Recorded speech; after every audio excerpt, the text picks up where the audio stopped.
And so, in the human experience, we can have the tendency to make relationships the priority and the focus, instead of realizing what relationships truly are. We can project onto other beings that we enter relationships with, and speaking here about any kind of relationships, but we are generally interested in our seeming romantic and intimate relationships,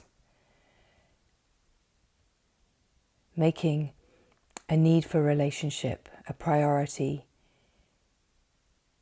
making the dynamics and the play of relationship a priority, imagining that we are in relationship with someone else, when the truth is that we are creating relationships as a way to see ourselves more clearly.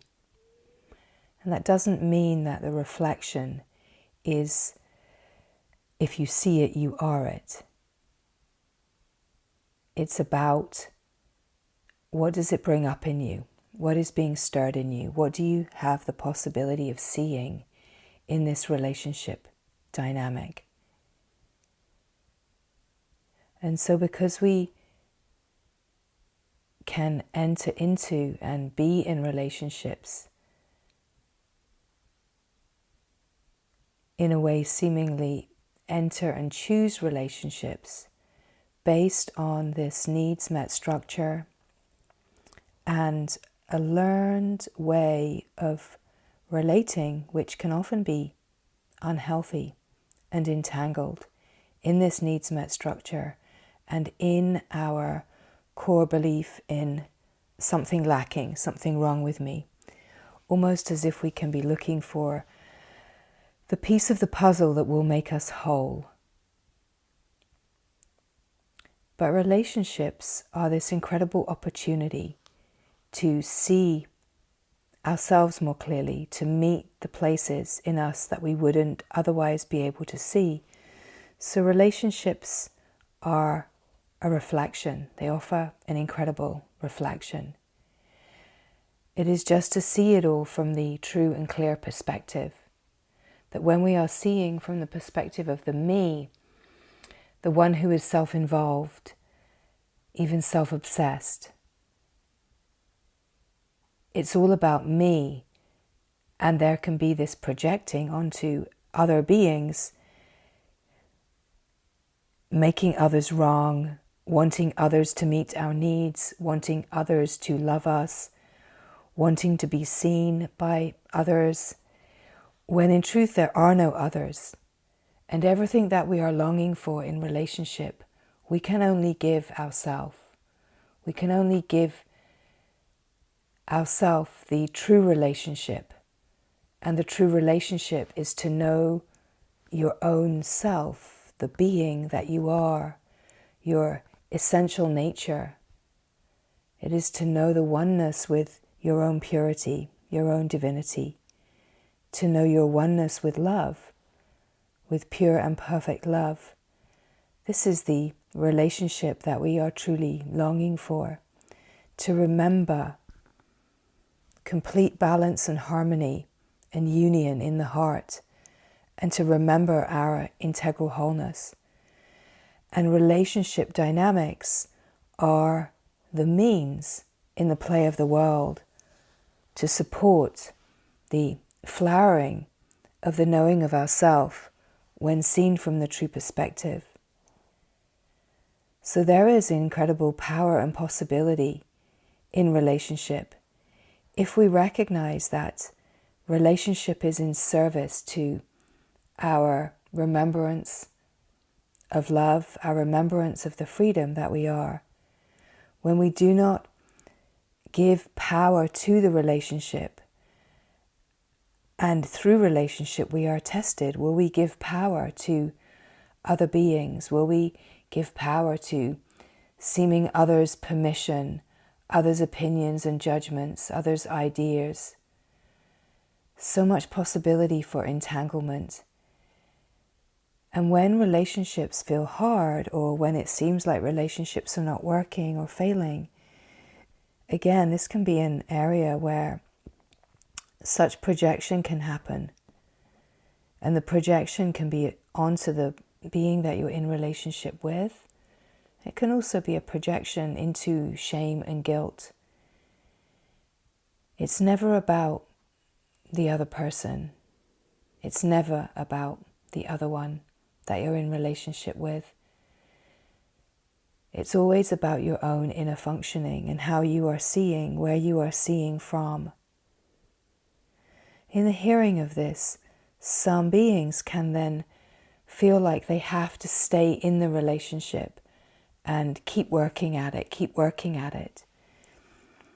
But it's all about actually having a total autonomy, which sounds to be the opposite of what a relationship is for. There can be this idea of kind of fantastical idea of soulmates and twin flames and merging with another being, when in general these are mental ideas that are born out of protection and need, and ways to actually give power away.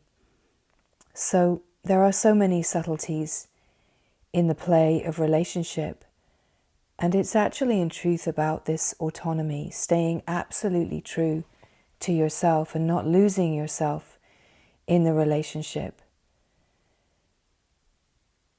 Seeing the incredible possibility to meet all of the stresses and resistances that come up, but in that autonomy, also being able to clearly recognize when a relationship is no longer serving. It can be that beings are drawn together because they have this possibility of playing characters for each other.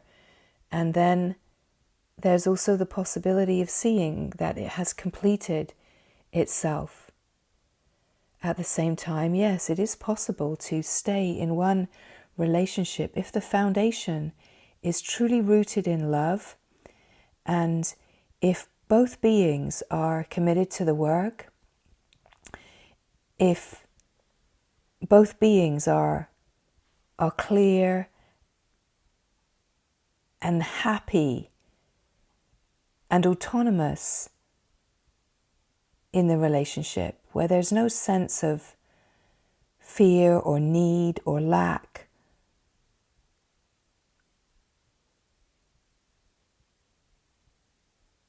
There can be a remaining and really using the relationship to deepen, and in that sharing the grace of the unfolding. It takes honest, clear communication. It takes a willingness to take absolute responsibility for all of your own feelings, and for both beings in the relationship to be committed and sincere in this, to take absolute responsibility for your own feelings and not be making projections.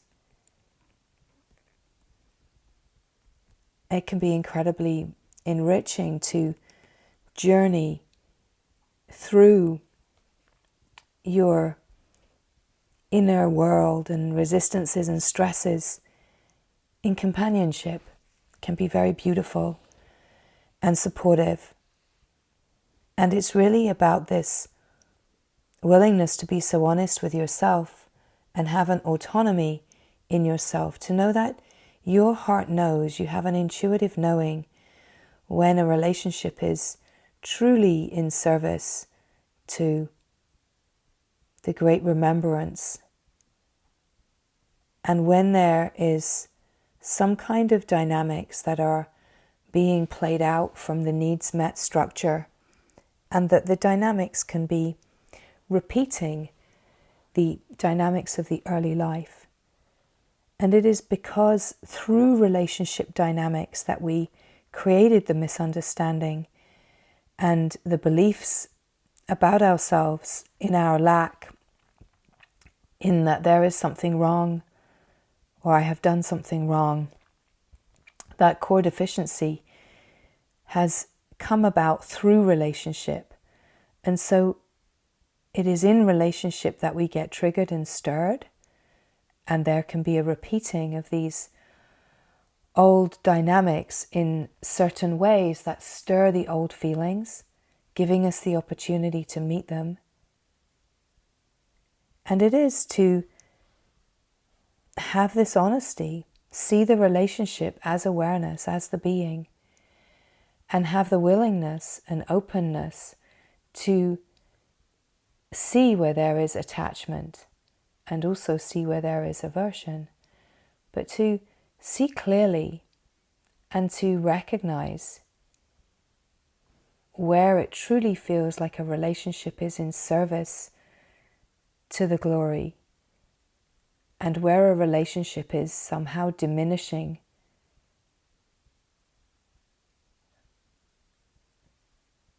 And that is about discernment. It's about being able to discern, being able to be really true and honest with yourself. Essentially, if a relationship is truly rooted in love, if love and heart connection is still deeply present, and there's a willingness in both parties to do the work, communicate clearly and honestly, and keep opening, then using the relationship and deepening through relationship is possible and potent. But if this is not present, this is where it is time to have the honesty and face the fear of recognizing a relationship is no longer serving.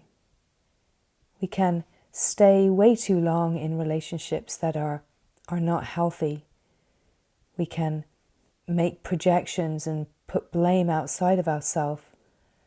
So it is always to keep doing the work, keep meeting everything that is arising. In truth, the heart just knows. The heart just knows. It can so often be after a relationship ends, the honest reflection that there was a knowing that it was time to leave, way before the leaving happens.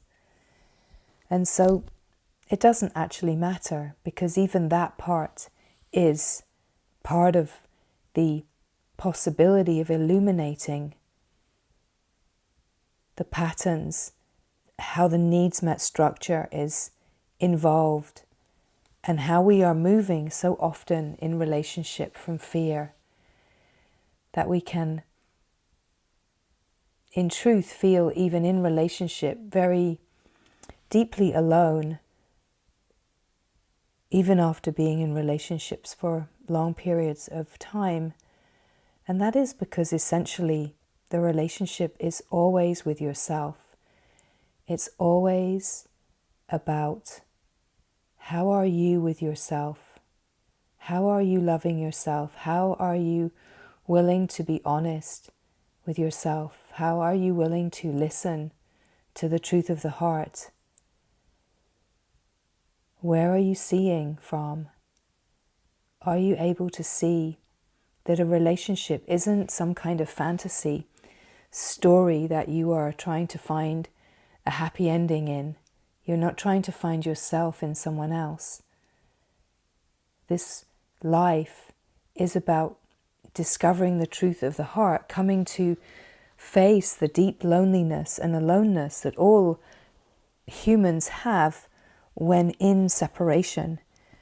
And it is the recognition that this deep aloneness only resolves itself in the remembrance of union in the heart, that you are whole, you are love, you are everything that you are longing for in relationship.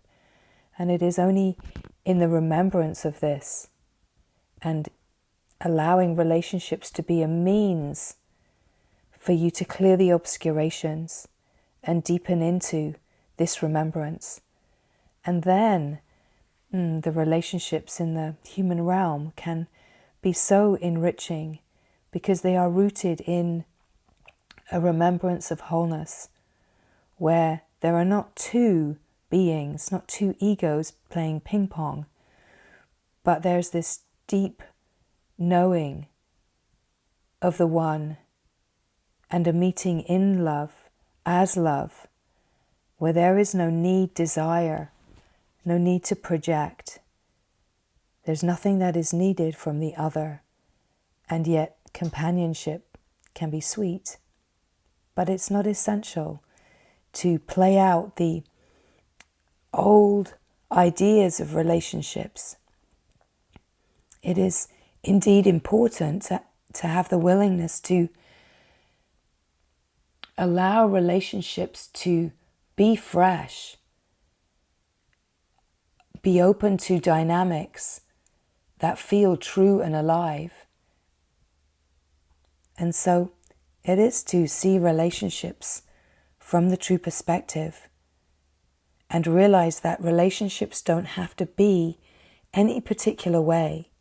There are no rules. There are no rules. And this life is for freedom, to know that you are the love.